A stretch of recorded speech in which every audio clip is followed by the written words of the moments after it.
Hello and good morning everyone. आज की इस लेक्चर में हम टाइम डिपेंडेंट परटर्बेशन थ्योरी को ही कंटिन्यू रखेंगे और टाइम डिपेंडेंट परटर्बेशन थ्योरी के ऊपर अपना ये फोर्थ लेक्चर है।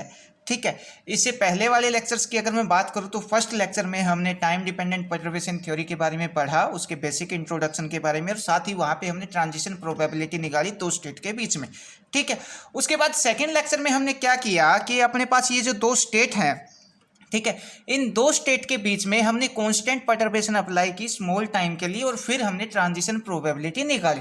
उसके बाद थर्ड लेक्चर में हमने क्या किया, थर्ड लेक्चर में इन दो स्टेट के बीच में अब जो कांस्टेंट परटर्बेशन हम अप्लाई कर रहे थे, पहले तो सेकंड लेक्चर में क्या था कि जो कांस्टेंट परटर्बेशन हमने अप्लाई की थी वो स्मॉल टाइम के लिए टी प्राइम के लिए अप्लाई की थी। ठीक है, थर्ड लेक्चर में क्या है, ये जो स्मॉल परटर्बेशन हमने अप्लाई की है, ठीक है, पहले तो थी ये स्मॉल टाइम के लिए, अब इसको कर देंगे इनफाइनाइट टाइम के लिए।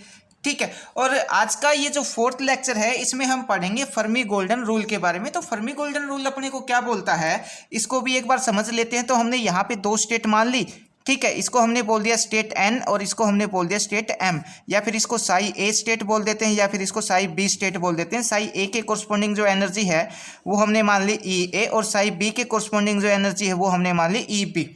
ठीक है, तो फर्मी गोल्डन रूल अपने को ये बोलता है कि इन दो स्टेट के बीच में ट्रांजिशन जब होगी, जब ये दोनों स्टेट कैसी होंगी, अपने पास डीजनरेट होंगी। डीजनरेट होने का मतलब इन दोनों स्टेट की जो एनर्जी है वो इक्वल होनी चाहिए, ई बी ई ए बराबर होना चाहिए किसके, ई बी के, तभी इन दो स्टेट के बीच में ट्रांजिशन होगी। कब, जब हमने जो परटर्बेशन है वो लॉन्ग टाइम के लिए अप्लाई कर रखी है। अगर मैं और ज़्यादा सिंपल वर्ड में बोलना चाहूँ, वर्डों को सही करके, तो मैं ये बोल सकता हूँ जब हमने कांस्टेंट परटर्बेशन अप्लाई की लॉन्ग टाइम के लिए, ठीक है, तो ट्रांजिशन उन्हीं स्टेट के अंदर होगी जो स्टेट डीजनरेट है। ठीक है, डीजनरेट का मतलब जिन स्टेट की एनर्जी क्या है सेम है, उन्हीं स्टेट में ट्रांजिशन होगी। यही बात क्या कौन बोलता है अपने को, फर्मी गोल्डन रूल बोलता है। ठीक है, तो हमने यहाँ पे बोल रखा है if constant perturbation apply for a long time, अगर मैंने लॉन्ग टाइम के लिए परटर्बेशन अप्लाई कर दी, T equal to infinite time के लिए मैंने कांस्टेंट परटर्बेशन अप्लाई की दो स्टेट में, देन ट्रांजिशन अकर, तो इन दोनों स्टेट के बीच में क्या होगी, ट्रांजिशन अकर होगी, या तो लोअर से हायर में जाएगा या हायर से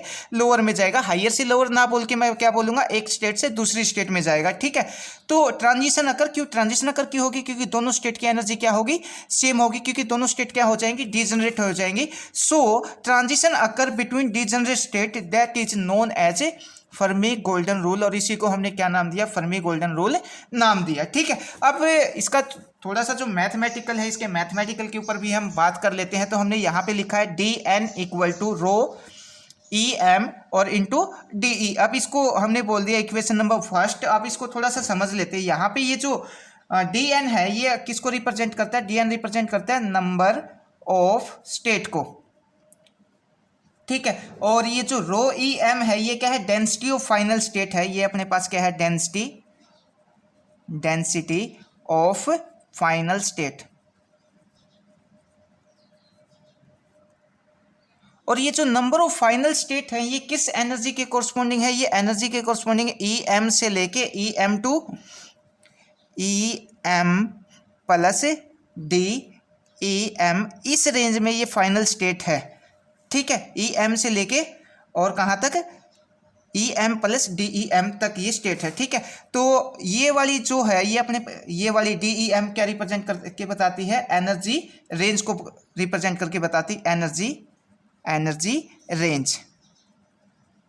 ठीक है, तो हमने एक स्टेट की क्या की, हमने डेंसिटी निकाली और उसको एनर्जी रेंज से मल्टीप्लाई करवा दिया। ठीक है, तो उस एनर्जी रेंज में जितनी भी स्टेट हैं वो अपने पास सब आ जाएंगी। तो हमने एक की डेंसिटी निकाली, एनर्जी रेंज से मल्टीप्लाई किया, अपने पास क्या आ जाएंगे, नंबर ऑफ स्टेट आ जाएंगी। ठीक है, तो अब नेक्स्ट में क्या बोल रखा है, transition rate of a state. अब transition rate R N M ये हम ऑलरेडी पहले निकाल चुके हैं। आर एन एम क्या निकाला था पहले वाले लेक्चर में, आर एन एम ये निकाला था हमने, transition probability P N M per unit time, ये वाला हमने निकाला था पहले वाले लेक्चर्स के अंदर।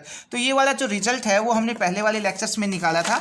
तो ये R N M equal to क्या आया था अपने पास 2 पाई/h कट वी एन एम के मोड का square del E M minus E N. ठीक है, अब ये जो इक्वेशन है ये एक स्टेट की ट्रांजिशन रेट है। ठीक है, अब अपने को क्या निकालनी है, टोटल ट्रांजिशन रेट निकालनी है। तो एक स्टेट की तो ये है। ठीक है, तो टोटल नंबर ऑफ स्टेट क्या है अपने पास, dn है। एक स्टेट की ट्रांजिशन रेट ये है, तो टोटल नंबर ऑफ स्टेट को मैं एक ट्रांजिशन रेट के साथ मल्टीप्लाई करवाऊंगा तो मेरे पास क्या आ जाएगी, टोटल ट्रांजिशन रेट आ जाएगी, जिसको हमने किसी डिनोट कर रखा है, ए एन एम से डिनोट कर रखा है। तो हमने लिखा A N M equal to integrate, ठीक है, आर एन एम बोले तो एक स्टेट की ट्रांजिशन रेट और डी एन बोले तो नंबर ऑफ स्टेट। एक स्टेट की ट्रांजिशन स्टेट को हमने नंबर ऑफ स्टेट से मल्टीप्लाई करवाया तो अपने पास टोटल ट्रांजिशन रेट यहाँ पे निकल के आ जाएगी। नेक्स्ट स्टेप में हम क्या करेंगे, ये जो आर एन एम की वैल्यू है ये उठा के हम यहाँ पे रख देंगे और जो डी एन की वैल्यू निकाली हमने इक्वेशन नंबर 1 में, ये वाली भी हम उठा के यहाँ पे रख देंगे। ठीक है,